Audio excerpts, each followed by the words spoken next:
అనుకుంటున్నాం. సో ఈ చిత్రానికి నిర్మాతగా వ్యవహరించి ఈ చిత్రాన్ని మన ముందుకు తీసుకొని రావడం జరిగింది. అందరికీ ఇంకా అందరికీ నమస్తే అండి. ఇక్కడికి వచ్చిన భరద్వాజ్ గారికి, మూర్తి గారికి, వర గారికి, పూజ నాగేశ్వరరావు గారికి అండ్ అందరికీ మీడియాకి అందరికీ థ్యాంక్ యూ. ప్రభుత్వాలు అవార్డులు ఎందుకు ఇస్తాయి అంటే ఏ సినిమా పడితే ఆ సినిమా తీయొద్దు, సమాజాన్ని ముఖ్యంగా సమాజాన్ని తప్పుదోవ పట్టించే సినిమాలు తీయొద్దు. ఎందుకంటే మెయిన్ స్ట్రీమ్ సినిమాల్లో ఏ కల్చర్ అయితే, ఏ ఫుడ్ కల్చర్ అయితే, ఏ పండుగలైతే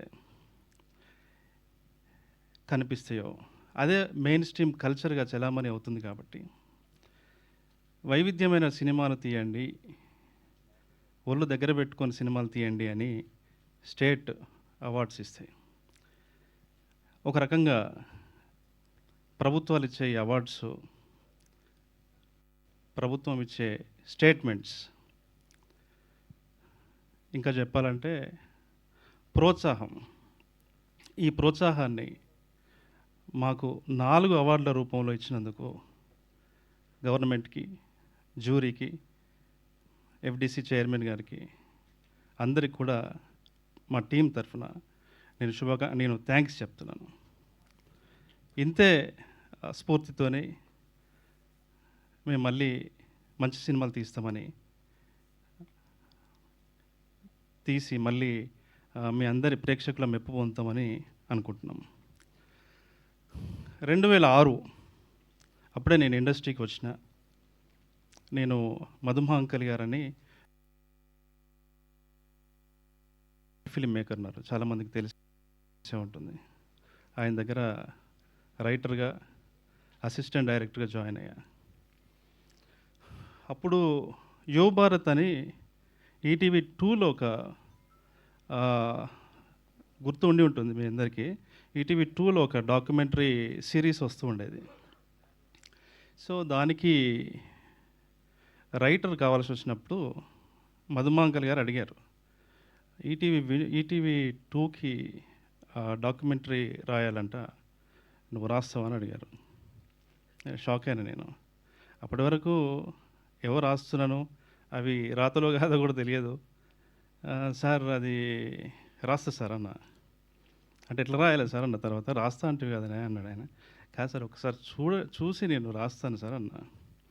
రాసి ఒక 2 ఎపిసోడ్లు రాయి మనం పంపిద్దాం, ఓకే అనుకుంటే నువ్వు రైటర్ అన్నట్టు పంపించిన తర్వాత అక్కడ వాళ్ళు చూసి ఈ అబ్బాయి ఎవరు రాసింది అంటే కొత్త పిల్లోడు అండి, చిన్న పిల్లగాడు రాసిండు అని చెప్పిండు. బాగా రాశాడు, మరి ఎవరు డైరెక్టర్ అంటే చూడాలి సార్ అన్నాడు ఆయన. లేదు ఇతన్ని చేయమని చెప్పండి అన్నారంట. ఆయన ఫోన్ చేసి నువ్వే డైరెక్షన్ చేయాలి దీన్ని అన్నాడు. సార్ అది అప్పటివరకు ఎక్కడ పని చేయలే నేను. సార్ అది రాయడమే రాదు సార్, ఏదో రాసినా, ఇప్పుడు మీరు డైరెక్షన్ అంటున్నారు సార్ అన్న. లేదు మీరు రాయండి, వాళ్ళు నమ్ముతున్నారు అని అన్నాడు. 2 చేయండి డైరెక్షను, అది బాగుంటే కంటిన్యూ చేద్దాం అన్నారు. తర్వాత కంటిన్యూగా 10 ఎపిసోడ్లు నేను డైరెక్ట్ చేశాను. తర్వాత నాకు వేరే సినిమా అవకాశం వస్తే బయటకు వచ్చిన. అలా మొదటిసారి 2006లో నేను డైరెక్టర్ని అవ్వడానికి ఈటీవీ వాళ్ళు నాకు ఛాన్స్ ఇచ్చారు. ఇప్పుడు మళ్ళీ ఇంతకాలానికి నేను ప్రొడ్యూసర్ అవ్వడానికి కూడా ఈటీవీ సపోర్ట్ చేసింది. Thank you. అండ్ ముఖ్యంగా ఈటీవీ విన్ అంటే ఇక చాలామంది చెప్పారు వీళ్ళిద్దరి గురించి. వాళ్ళు నాకు మంచి ఫ్రెండ్సే కాదు, బ్రదర్స్ లాగా. నాకు భయం వేసింది ఫస్ట్, అసలు ఎవరైనా నమ్ముతారా ఈ కథని అని. అలాంటిది వాళ్ళు నమ్మి ఇచ్చారు. అది మనం అనుకున్నట్టుగానే ఈరోజు ఇంత దూరం మన ప్రయాణం సాగింది. Thank you very much. ఇలాగే ఇంకా thank you sir, thank you Suresh, Bose, Mittapalli Surender, Chaitu, అందరూ ఇక్కడ అవార్డులు వచ్చిన అందరికీ కూడా నా పేరున అందరికీ విషయం చెప్తున్నా. Thank you so much. Thank you so much అండి. శైలు గారు వాంట్ టు యాడ్ సంథింగ్, ఏదో యాడ్ చేయాలంటున్నారు? Anurag Kulkarni sir, sorry sir, Anurag Kulkarni గారు. ఈ మనోడు లేకపోతే అసలు పాటే లేదు. థ్యాంక్ యూ అన్న. థ్యాంక్ యూ అండి, thank you so much. Once again congratulations. మిమ్మల్ని అందరినీ కూర్చోవలసిందిగా కోరుకుంటున్నాము.